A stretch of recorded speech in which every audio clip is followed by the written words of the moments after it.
it today with Siobhan Craven Robins because she has a new course with the Event School coming up in February, a virtual course with us. So Siobhan, can I get you to tell us just a little bit about the program in February and what's included? Sure. Hi, Maria. Yeah, so the February one is split over 4 weeks on Tuesday and Thursday mornings. The format is just, it's the same. The certificate in wedding planning is the same whether it's done virtually or in the real world. So in terms of the modules, the usual, setting up a business, looking for a job in the industry, PR, brand, all the sorts of the groundwork that needs doing in setting up a business and deciding how you're going to market yourself, and of course crucially how to plan a wedding. So we do dealing with suppliers, building your portfolio, liaising with clients, dealing with clients, putting together the running order for your various suppliers, and right through to inspiration as well. So where you get those ideas, how you create the wedding for a client that is unique to them. And then I also do a little bit, as you know, on the sort of UK wedding industry, the industry that you're going into. We touch on destination weddings as well, a little bit of a sort of background on those and base on how to do them, because really that's a separate masterclass in itself. So really they come out of it either knowing how to apply for a job as a wedding planner, or to look to be setting up their business, obviously with all the essential knowledge they need to be a wedding planner, but also an awareness of the industry that they're going into as well. And we know there's quite a few different courses out there that people can choose from in different formats.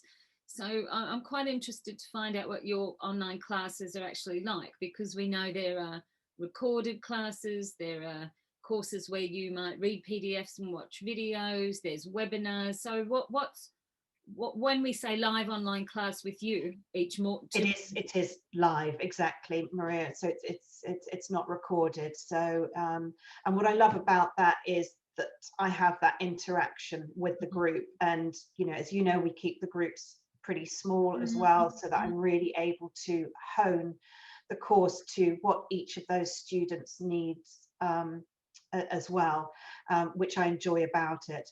The difference, I'd say, with the virtual one, whereas on the one in the real world, we do take a day out where we go to see different venues, so that the students meet quite a few people in the industry, but also have the confidence to walk into a 5-star hotel, a museum, a private club, a register office, etc. But actually with the virtual ones, we've actually had more guest speakers, because obviously, in a day we normally manage to see like 5 places, and that's if I get them walking quickly. But actually there's a bit more time to play with for that. So we've had great speakers, obviously all the registrars from Westminster, just fantastic, both online and in real life.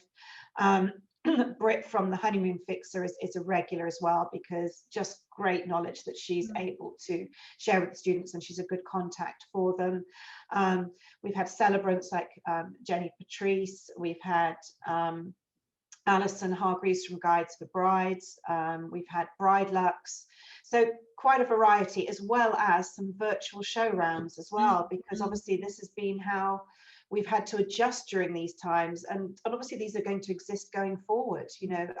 They'll become an option over going to see a venue if your time's tight, or perhaps you're not based in the country. So we've had some really good virtual show rounds as well. So the good thing is that the students have come away having made some contacts within that industry that they're able to follow up with, which I do feel is beneficial for them. And I also like them to meet other people and just hear more about our industry and how people got into it and their stories. I think it's helpful.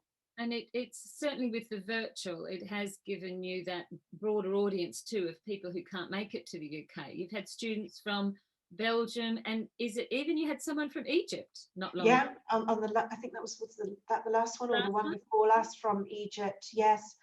So I mean, as you know, we get an international audience anyway, but that has been the benefit. I'd say particularly with this, people from all around the UK who perhaps couldn't have afforded the time out to come to London for a week, or just to stay in the hotel during that time. It is a big expense on top of it.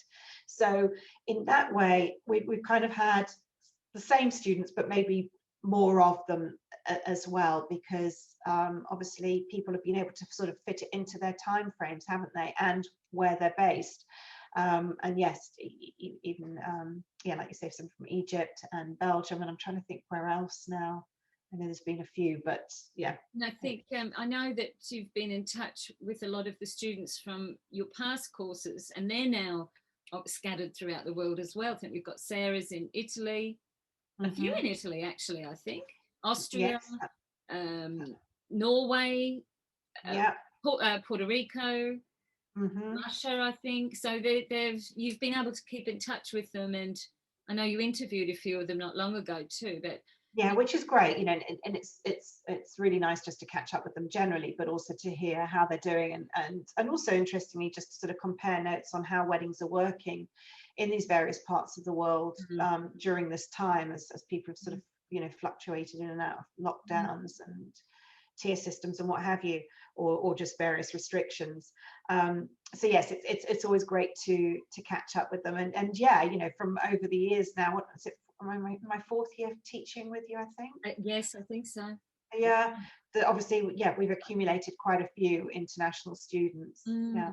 And for the just with that virtual course in February, I know that from the inquiries that, you know, we receive, people looking at studying it, some are looking at the time as, you know, they're on furlough or they're working from home so they can do the course.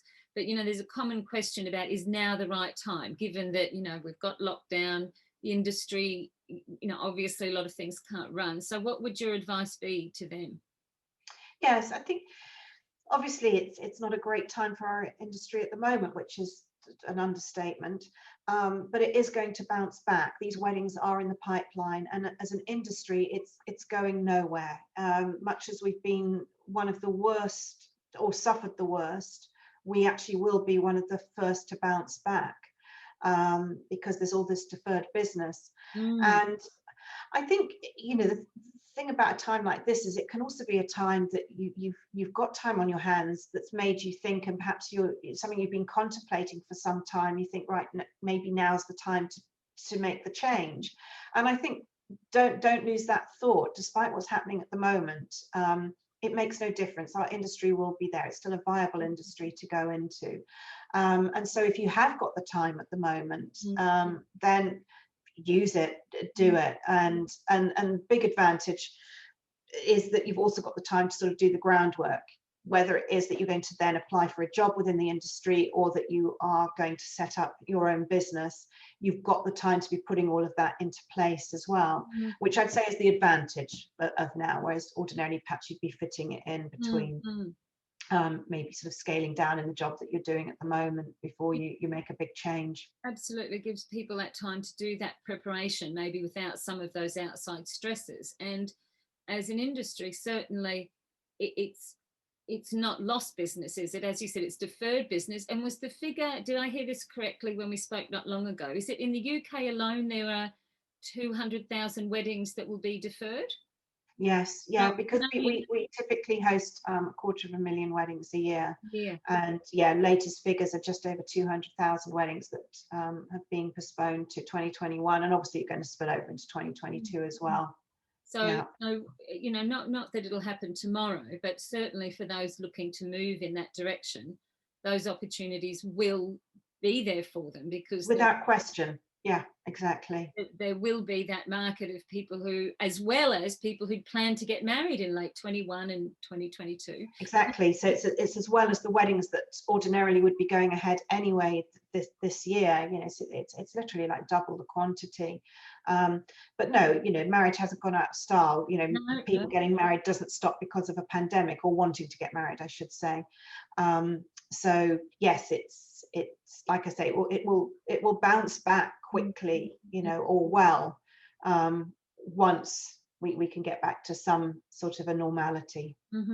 Oh, look, I really appreciate that. I know you've been busy with the National Association of Wedding Professionals and the task force that you're involved with here. So maybe for my last question, for people who are watching and thinking about studying, obviously the person who you study with, the teacher is everything to me in education. Like, you can have great materials and you've written great content, but the person who's instructing you and who you'll deal with and their experience is paramount. So do you think you could just finish off for us with maybe a quick synopsis of your experience that you bring to those courses?